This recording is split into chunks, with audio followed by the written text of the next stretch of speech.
Hi, my name is Dominic, and I've lived away from my home country for over 6 years. More specifically, 5 years in Germany and now over a year in Sweden. Some of you might be considering to move here to Sweden as well, and for you I made 2 videos. In this first one, I'll tell you why I think you should move to Sweden. This is not a complete list of positive things about Sweden. These are just things that you might appreciate if you move to Sweden. And there might be a part 2 if I come up with more things. 1. You hate heat. This is basically one of the main things why we moved here. Kuba, my partner, really hates heat. Even in Czechia and in Germany, he already suffered a lot. The idea of staying there or even moving south, like I suggested, made him shiver. I personally like warm weather, but thanks to global warming, the temperatures south of Sweden are really becoming unbearable. Here it's quite pleasant. This year and last year the summer was really nice. The right temperature for swimming, cycling, hiking, what have you. We even had a short heat wave, but it's quite windy and it rains quite a lot here, so all good. 2. You like cycling in the city. Since I already mentioned biking, the cycling infrastructure here in Gothenburg is on another level. It's not just paint on a highway like in Prague, or a bike path in the middle of a sidewalk like in Ulm. No, you will not find this in Gothenburg.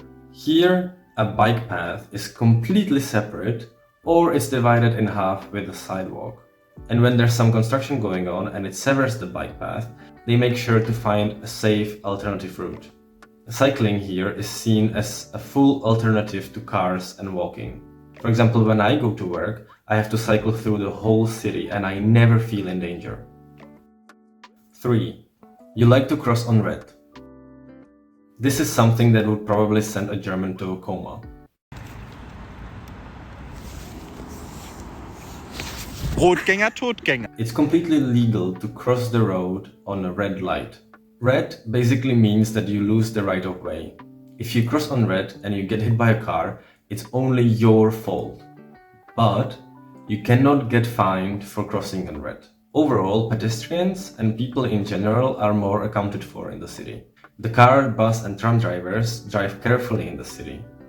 And pedestrians and cyclists, they know that on one hand they have the right to move pretty much wherever they want, but they also know how to behave so they don't end up under someone's wheels. It's quite a nice symbiosis between all modes of transport. 4. You like outdoors. The fact that you can move around pretty much anywhere doesn't apply just in the city.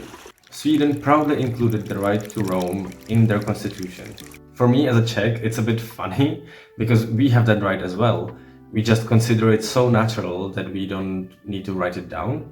But here they have it in writing, meaning that Swedes take it quite seriously. There are even places where you can borrow sports and outdoors equipment for free for 2 weeks. We borrowed a tent, sleeping bags and sleeping mats for our midsummer trip, and they were really clean and in quite good condition, so I can highly recommend this. 5. You like sports. Hiking is not the only sport you can do around here.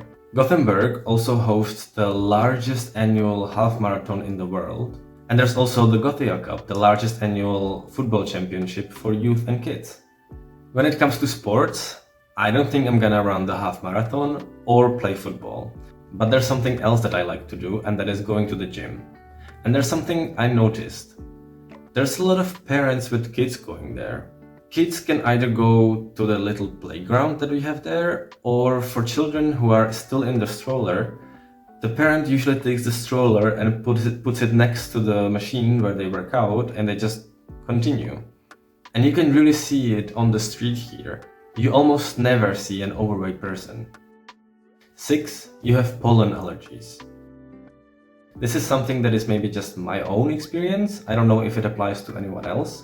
But I have strong allergies to birch trees and grasses.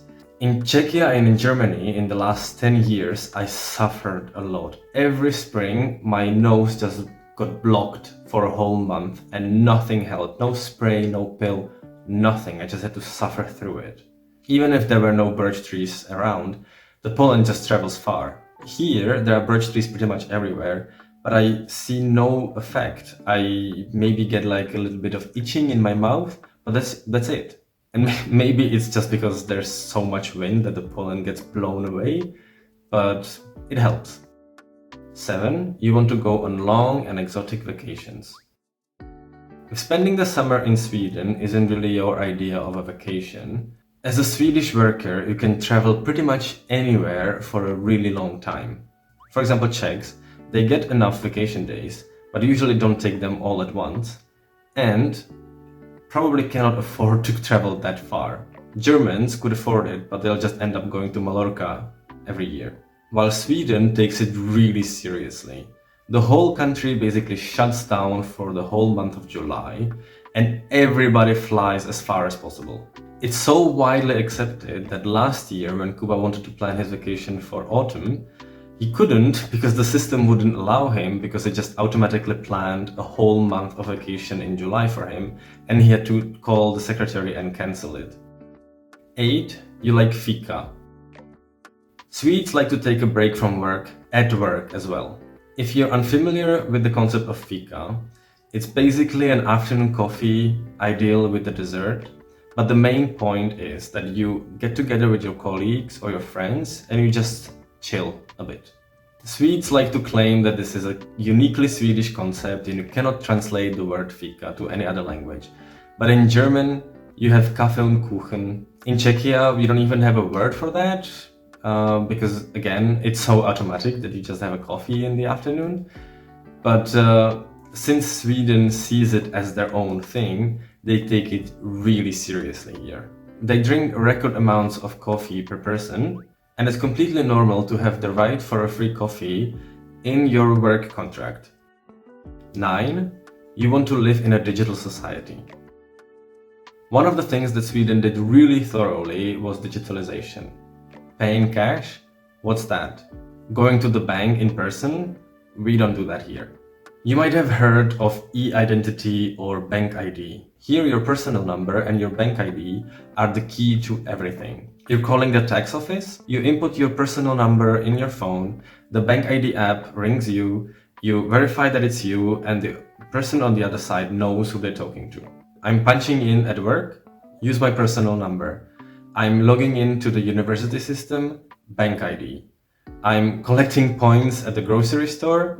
The customer number is my personal number, verified through the bank ID. It's not a uniquely Swedish concept, but Sweden does it best. 10. You're introverted and you like it calm and clean. We live in an apartment building, and for a long time we thought we are the only ones here. Our neighbors are basically nowhere to be heard or seen. On the tram or in the street, Swedes are incredibly well behaved and respectful. And unlike in Germany, I sometimes even hear parents telling their children to be mindful of others and stay quiet. People let the elderly sit on the public transport, the streets are clean, and everyone is dressed stylishly. So what do you think? Did I convince you to move to Sweden? Let me know in the comments what you like the most. And if you liked the video, give it a thumbs up and share it with your friends. Also, subscribe to my channel if you don't want to miss the next video, in which I'll tell you why you definitely shouldn't move to Sweden. Okay? So I'll see you next time. Bye!